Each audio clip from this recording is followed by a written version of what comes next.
When it comes to success in practice, there's hope and then there's strategy, and they are different. Success in private practice starts with creating it, and my guest preaches this with her clients and with her own practice. I'm Carl White, principal at Market Advisory Group, which is a healthcare marketing agency, and I'm also the host of Practice Care. The mission for both is the same, and that's to help private practice owners stay private. Not only is that what they want, but let's face it, care is better when it's just you and your provider, and nobody else is whispering in your provider's ear what their own agenda is. A hospital, a health system, other owners, whoever they may be, when the provider has the most freedom to make the clinical decisions they think is best, you've got the best chance of getting better and staying better. And my guest today is Dr. Laurel Mines. Whenever athletes are determined to achieve their next level of peak performance or find themselves sidelined by injuries, they know they're in the right hands with Dr. Mines. She's a physical therapist, athletic performance trainer, and sports mental performance coach to her clients, and she's the caring and fun drill sergeant who knows how to get results every time. Dr. Laurel received her doctorate of physical therapy degree from the top-rated MGH Institute of Health Professions in Boston. And considering the entire ecosystem of the athlete, she developed her own proprietary sports mindset program and has become a sought-after thought leader in the developing field of sports mindset coaching and athletic performance training from youth to professional sports. As sports are so easily relatable, there is so much she can bring to the world of businesses, which she has started to do as well. And I'm very thankful that she's taken some time to come on to Practice Care to share some insights with us. Laurel, thank you for coming on. Thanks, Carl. I'm really excited to be here with you today and in this conversation. Thank you, me as well. And I want to get into it. So you are combining physical therapy with coaching, mental performance coaching, high performance coaching. It's not the most common combination of things. How did you get into this? Yeah, it's not common, but it's a really unique combination that actually works. Mm-hmm. And so early on in my schooling and my internship, I got a lot of pain science, education and studying and research. And I realized at that time that pain is almost more of an experience than it is physical. So as I started to practice early in my career, I've been practicing about 12 years now, I started coaching people around their pain. And when I actually coached them around the mental aspect, mental, emotional aspect of their pain, they actually did way better than if you just treat the physical aspect. So, I've been doing that for about 12 years. And then when I started my own business about a year and a half ago, I transitioned more of that mental, element into training athletes. And one thing, like my personal story was when I was a teenager, I was a really good athlete. I played varsity tennis and I was on a national champion competitive cheerleading team. Wow. I won a national championship. And, before I could drive, my parents were divorced. So my dad would pick me up on the nights he was supposed to pick me up, but he picked me up late and like 20, 30, 40 an hour late sometimes. Wow. And I'm this young kid athlete and I'm like, where's my dad? And this is right before cell phones were really a thing, so I couldn't just call up like, right. Where the heck are you, Dad? Come get me. So I had this experience that, hey, if I was just better or did more in his eyes, then he would see me as a priority and he'd put me as a priority over his work or whatever else. Right. So I went on in my life to do more and better and more and better. And I started chasing what I call the more monster in this, merry-go-round or this hamster wheel. Right.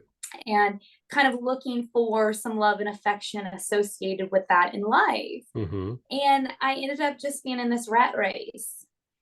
And I was able to do some work around this. And I realized my young mind had collapsed my sense of who I am, my self-worth, who I am in the world, with my dad's love and affection and with his time management issues. And through collapsing all of this, I was living through this lens of chasing this more monster in life. And when I did the work and kind of was able to uncollapse all of it, I realized that I am the generator or the creator of who I am in my life, which we're going to talk more about that Right. today. And that my dad has time management issues separate from who I am. And I can deal very powerfully with his time management issues even to this day. Mm-hmm. And I can uncollapse that I have this relationship with my dad who actually really loves me a lot. And we have this amazing relationship. I was able to uncollapse this stuff and not live through this filter. And why I bring that up is I actually get to help young athletes to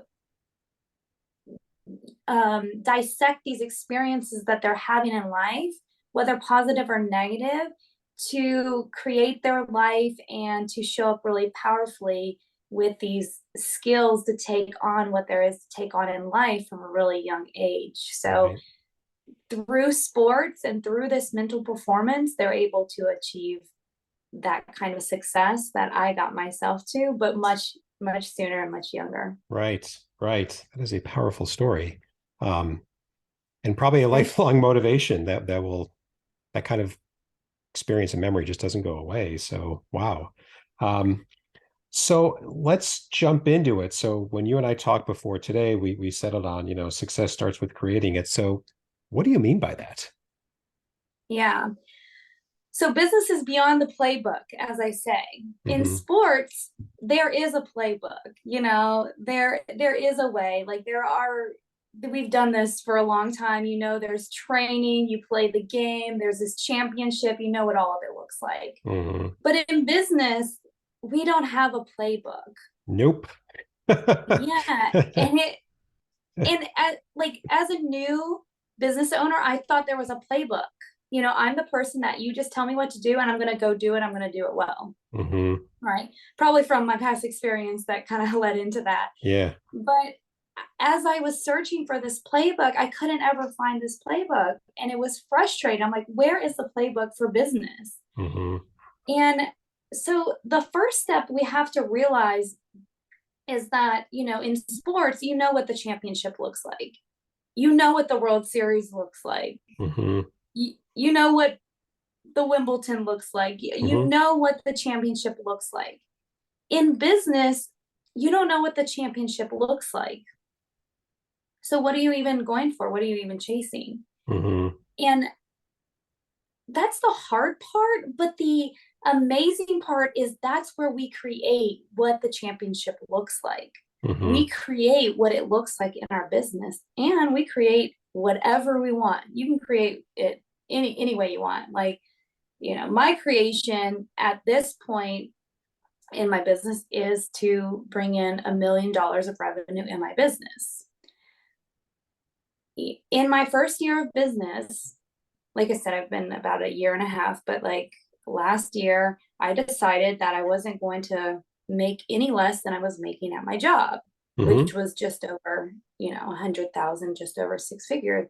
And I actually brought in six figures last year, Okay. about the same as, when I was working. Mm-hmm.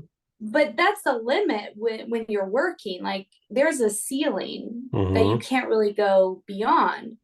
So, I'm like, the next level is, I just decided that I was going to make six figures and I did. Yeah. So then I just created like, hey, my next benchmark, my next championship is $1 million revenue in my business. So Mm-hmm. that's what I created that it looks like. And you can create whatever it looks like. If it looks like having 10 employees, or if it looks like working 6 months out of the year, or whatever you want, like you get to create it. You have the power to create it because in business is not already created. So it's a little bit hard because it's not created, but at the same time, it gives you all this power to create whatever you want. Yeah. And then, yeah. And then going back to the playbook, you also get to create the playbook. You get to create what it looks like along the way. And you get to take the tools of people that have done it well, and you can take and use those tools. But some tools are going to work better for you. Some are not going to work as well for you. I've had some coaching that, I got, I said, okay, I'm going to do it this way. And then it didn't work for me. Mm-hmm. And instead of saying, I tried it and it didn't work, well, you just go try something else. Mm-hmm. And then you try enough stuff to see what does work for you. And then, you put more eggs in that basket, more energy towards that. Yeah. And every practice owner's journey is going to be completely different. And like, you have the power to create what that journey looks like, how much fun it is, how much joy it brings, how much stress it brings. Like, you are the Mm-hmm. creator of that, and you are the creator of the championship.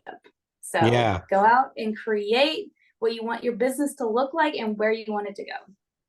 Correct. Yeah. And you hit on something kind of early in what you were saying, which is so you've got your championship, which was your, equal your take home from when you had the job. And now you've achieved that. So you have to set a new championship, right? And Exactly. that's like is your journey a series of championships, is milestones or whatever. But there's like I think like there's probably like a whole learning process about what kind of championship is meaningful to you.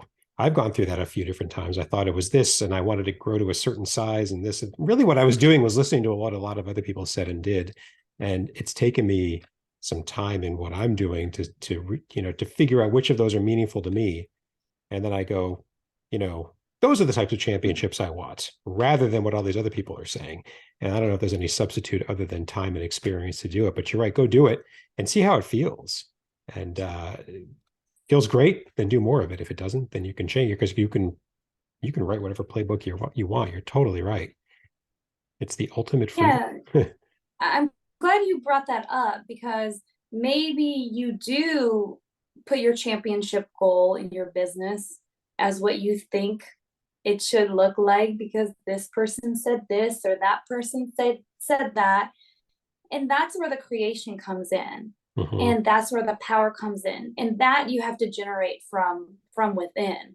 Like, Mm-hmm. look and see what you want your life to look like. Write it out. Like, Yep. you know, go have a conversation with someone. Like, this is what I really want my life to look like. Like, there's a lot of successful people out there, but some of them I don't really want their life, right? Yeah. So I get to create what the championship looks like for me. And as far as bringing in $1 million in my business as my next championship, um, I also want to make an impact in my business with young people. Mm-hmm. So make more money, I know I'm impacting more young people. Mm-hmm. And when my business is, larger and scalable and has more revenue, then I can actually give back to more people, right? Yeah. So it's not just that for me, it's not just the money, it's also the impact that I want to create as well. Right. Right. So the other side of this coin, with all this freedom comes some responsibility, right? You have to be able to Mm. craft what you want, learn from it, try it.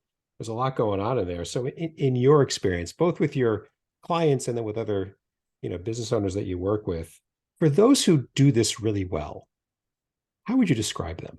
Maybe compared to those who do not, which is usually the opposite. But how would you describe those who really write good playbooks, make them happen, the whole thing? Yeah. I like to relate business to sports because it's so relatable. So I'm Yeah. going to do that here. When we look at good athletes, they are in the training room Mm-hmm. training, but they're not just in the training room. They're out there on the field or the court playing the game. They're winning, they're losing, they're dealing with their wins, they're dealing with their losses. And then they go back to the training room, and then they do their training, they get back out on the field and play, right? Mm-hmm. And a lot of business owners get stuck in the training room. Like, it has to be perfect before I actually go out and play. And you actually Yeah. have to get out on the court, and you have to actually get and play, and you have to fail. And you have to not let that failure deter you, but actually look at it as just a step to the next level. Mm-hmm. And so, yeah, you can't just spend time in the training room doing research and making it perfect. You actually have to get on the court and just put this stuff into practice and see what happens and then deal with what's happening. Or you kind of end up being in your head too much, and your head's not in the game and in reality. So you don't really know what's happening in your business when you're actually not in your business. Mm-hmm. Mm-hmm. Yeah. other thing is, I suffer from the finish line syndrome. And Ooh, the what's finish that? line syndrome, That yeah, the sounds finish really line cool. syndrome, I wonder yeah, if I do. I can't wait. yeah. So the finish line syndrome is when you start the race and you think that you're at the finish line, but you're really not. Oh God. Okay. So you think, like, in your business, like, I think I've done enough in my business. Where's my $1 million revenue? But in reality, I haven't done enough in my business. I Hmm. just started this race. So I have to keep myself in check. Like, in reality, I haven't met the goal yet. So I am not done yet. Hmm. I did not do enough. I did not do enough training, playing, whatever it takes. I didn't do enough to Hmm. get the result that I'm looking for. And people really get stuck in that. They really get stuck in, hey, I've done it. Where is the reward? Where is the championship? Where is the success? And it's like, in reality, you actually haven't done enough. And when Hmm. you realize that, take responsibility for that, get back in the training room, get back out on the court, keep training and playing, keep progressing along the line, close the gap between where you are and where the finish line really is. Yeah. And when you said sports and business are such great, analogs of each other, when you were saying that, it never hit me before, but I thought, with any just about any sport, the metrics are already determined, right? In baseball, it's pitching velocity, batting average, errors, you name it. Basketball, you name it. Everyone's got a very specific, what you're going for. Like you said, the playbook's kind of handed to you. The book of metrics is handed to you. Not so in business, though. And so, like, do you set these for yourself? Do you set like you've got the $1 million, but that's the goal. There's all the stuff you've got to do and the training along the way to get there. Do you in your business have any kind of comparator to like the metrics that you use along the way? I never thought about it before for me until you said it. I was like, well, you got to, as you're writing your playbook, you have to write up the metrics as well, right? Yeah, and there's common metrics, but you get to be the creator of what the metrics you use and what it looks like.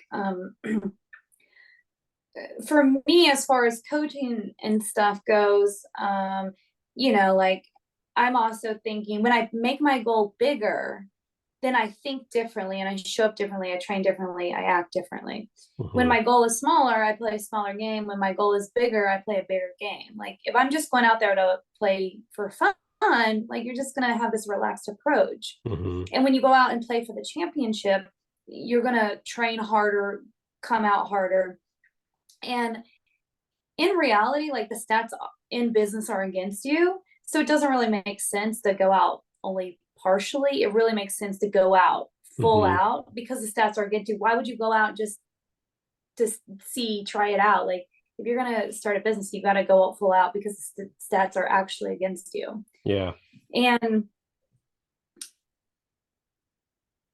with that said, can you actually go back to the question? Um, those who do really well with this, how would you describe them? Yeah, there was another point that I was going to make, but I lost it. Let me think. And then we were talking about the metrics being handed to you in sports, whereas in business, you've got to, create them and track them and decide on them. Oh yeah, you were talking about, like, how it looks like in my business. Yeah. So Yes. you can go back to my business a little bit. So with the coaching, like, how can I scale the Mm-hmm. coaching? And I'm, like, currently recording an online program to Mm-hmm. be a smaller price point and more scalable and Mm-hmm. make a bigger impact, and more people have more options. So I also look at ways to generate revenue in different ways. Like, in practice, in healthcare practice, there's a lot of one-to-one. So you're trading time for money, and you can scale it by increasing the revenue there, right? There's other ways. Can you do like one to many? That's scalable. That's going to increase your revenue, right? And give Mm-hmm. people different options. And then, how can you maybe not be in front of your clients, but be in front of them Mm-hmm. and generate a little more passive? So in my business, I have this big goal, but I also look at different achieve this goal, and what are different options for revenue streams. And like, I actually get to create that too. Like, I get to Right. create what that looks like. Right. And, you know, I also do some stuff in my business that doesn't look like other businesses. So it's good to not get tied down on what you think that you should do. Yes. Like, I have an in-person practice in San Carlos, California, in the Bay Area, but I also do some stuff online. And, you know, I didn't want to rent a space and buy all the equipment. I use kind of this Uber approach that I rent a space in a nice athletic training facility, which is really great. And we get to, like, we're like almost like business partners, but we have our separate businesses. So I wanted like this Uber model approach where I'm already using gym equipment that's already there because it's very sustainable, you know, environmentally, to use equipment that's not being used versus buy all this new equipment and have more waste product in the world with gym equipment. So when I went out, you know, I wanted to rent space versus open a whole new practice and a whole new have all the equipment and all that. I don't want to have that headache either. And I wanted it to be sustainable, even though that's not very popular. With that said, I also rented a space somewhere else before, and I actually negotiated what the rent was going to be on like a sliding scale. And like, and then there was options to pay per client versus the whole rent. And like, I negotiated all of this stuff. I just said, you know, most people are just paying rent monthly. I can't do that while I'm growing right now. I can do it later. And so I actually negotiated things that really looked outside of the normal. So, you know, when you do have a bigger goal and a bigger game, you start to think about things differently. And when you step out of what everybody else is doing and what's normal, there's a lot more options that actually open up and more possibility for what you Yeah. have available for your business. Right. Which is a great way to go. It just adds to the, this is not meant to say don't do it, but it's just you've got your playbook of just nothing but blank sheets of paper, right? Because you're doing what nobody else is doing. You know, so in your practice with your clients and with others that you work with, I'm just curious, what's the most common barrier? You know, what do people do to just throw barriers in their own way to, you know, create their own success? There's got to be so many. Yeah. So I told you about my biggest barrier is that finish line syndrome in my business, Yeah. that I think I've done enough and I've got to the finish line. Mm-hmm. You know, with my clients, I think the biggest barrier really is that they're in this healthcare industry that's not really serving them. And it's having them see healthcare in this filter. And I have to kind of coach them out of, hey, I'm not that healthcare provider and I'm not in this filter. I'm different. I'm outside of this.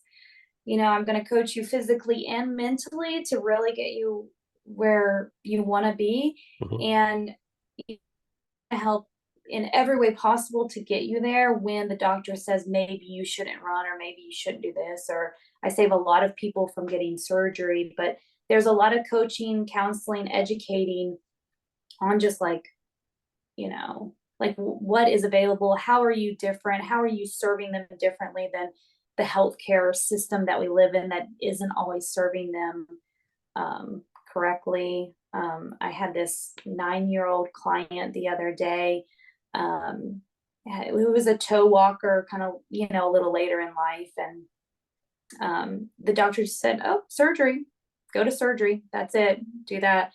And I said, there's other options. And sometimes I give my clients options like, you can do this, this, this, this is where I fit in, and you can go do any of these options. But like, sometimes the healthcare industry doesn't give you all the options available.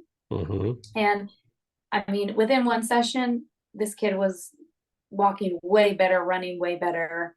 And, you know, the parents wanted to do like a DIY approach with this plan. So I gave him all the exercises. I said, this is what you do, how long you do them, and then follow up with me in 4 to 6 weeks if your problem's not significantly better, and we'll go from there. Some people choose to come in more weekly for these sessions for a kid like this, right?